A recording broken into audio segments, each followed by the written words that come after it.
up when we are under pressure, under stress, and overwhelmed by a situation. So guys, I welcome you here today. Thank you so much for dropping here in my channel today. And today's share is about learning how to cope up when we are under pressure, under stress, and of course, overwhelmed. It is normal to experience all those things when we are so busy. Our schedule is full up. So guys, how can we cope up those things? It's not easy, right? Because we want to do everything under control, that we all can do the things we need to be done on that certain day. Yes, especially in today's society, guys, we are under pressure. We are under stress. We are under of all this chaos every day. Yes, it is a part of our life journey. It is a part of our daily life that we are experiencing all those things. Because that is our society. We are going to do all things in one time and we want to be finished at the end of the day. But have you ever remembered to stop for a moment and breathe? Yes, we must breathe. We must give ourselves time to breathe. Guys, when we are under pressure and we are very stressed, what I am doing, I am sharing this with you. When I am at work, I am going to the bathroom. I am going to the toilet and sit there and have time for myself. I cannot take it. You know, the heartbeat is so hard because I am under pressure and so stressed. So therefore, I need a moment to be alone in there, in the toilet, for example. We must learn how to cope up all these things. In order to survive this life, we must learn how to put ourselves into that certain situation. It's not easy. It's hard. We must always work with our mindset that we are capable of handling, coping up these things when we are so pressured of that project you need to finish. Your schedule for today needed to be done, all the assignment of the day. Yes, and remember, it's only you and you alone can work with yourself. And again, I am sharing this with you, some verse in the Bible. Why I am always sharing this with you, I already made it clear that I have an anchor of my life is God. I am not alone. I don't feel alone when I have Him in my heart, in my mind, that He is at my side every day. If you can communicate with your thoughts with Him, trust into Him, and you feel safe, you feel secure with yourself. And with me, guys, I have my scripture. The Bible is in my cell phone. I scroll down my cell phone. I read some verses which can comfort me. So guys, I am sharing this with you because this is about my life journey. How I really handle all these things. How I survive life despite of the difficulties, despite of the hardships, despite that I am alone here. So I hope that you can understand why I am talking about these things almost every day. The scripture, the verses, the Bible, and everything. Because that is my help. That is a tool I am using. The thoughts I get from there, I am using it in my daily life in order to live my best life. I must have the scripture. I must have those daily words. It's like food. Our body need food to survive daily, right? But how about your mindset? Spiritual, we need it too. We have to acknowledge it that we need Him daily because He is always there for us. In Luke 24:6-7, guys, it says in the scripture, remember how He told you while He was still with you in Galilee.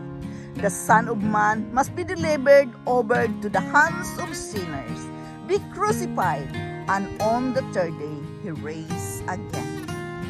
When we are under pressure, under stress, and overwhelmed by a situation, too often we forget what God has said and we go by what we see. We act what we see in front of us at that certain moment.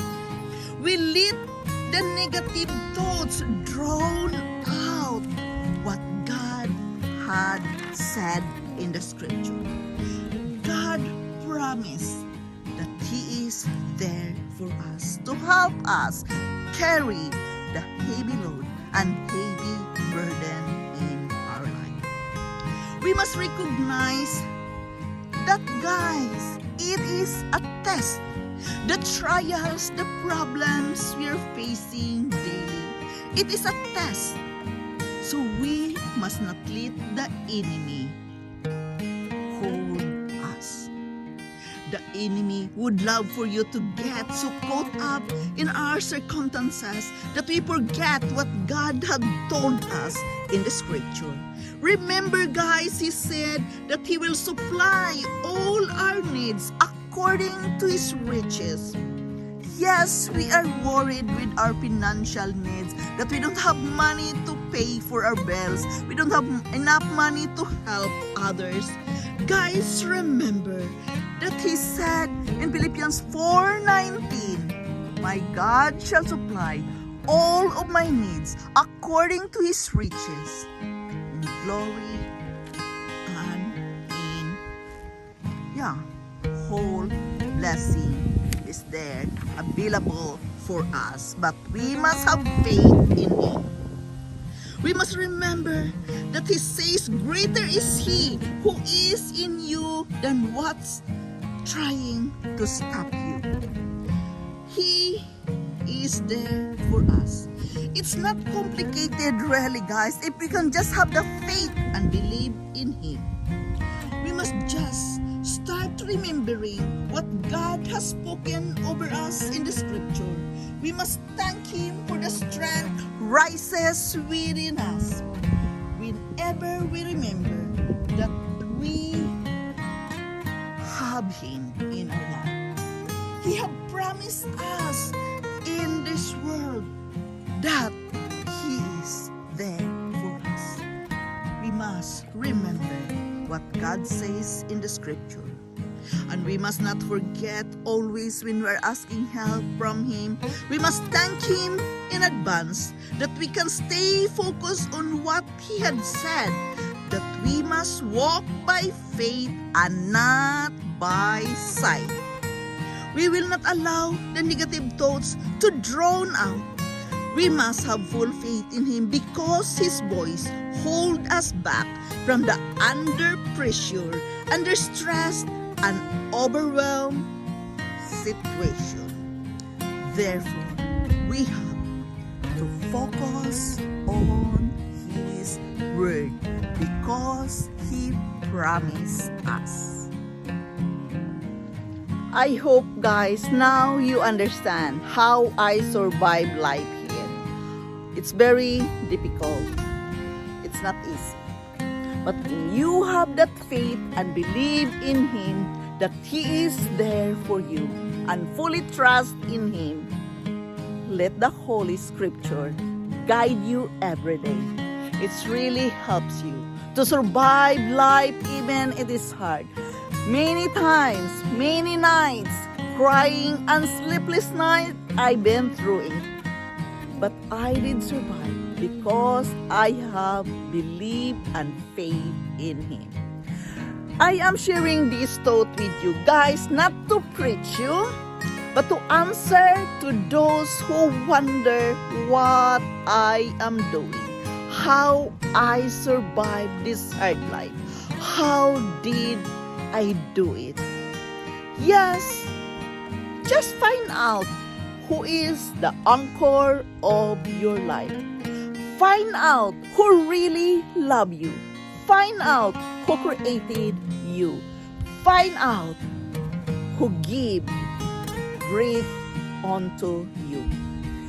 Yes, by simply acknowledging Him that He is a part of our life because we are here on this earth. He created us amazingly great, amazingly beautiful. He is there for us because He promised us. Therefore, guys, I am sharing this with you. For those who wonder how I cope up when I am under pressure, under stress, and overwhelmed because of my trials, problems, whatsoever you can name it, I have it all. I cope everything by my faith and believe in God. This is Yunda. Thank you so much for listening. Thank you so much for supporting me here in my life journey. I am sharing thoughts day by day, and you're free to ask questions because I am here to support and answer you based on what I have experienced in my life. This is a life journey. You are not alone. We are on this together. I love you all and bye-bye.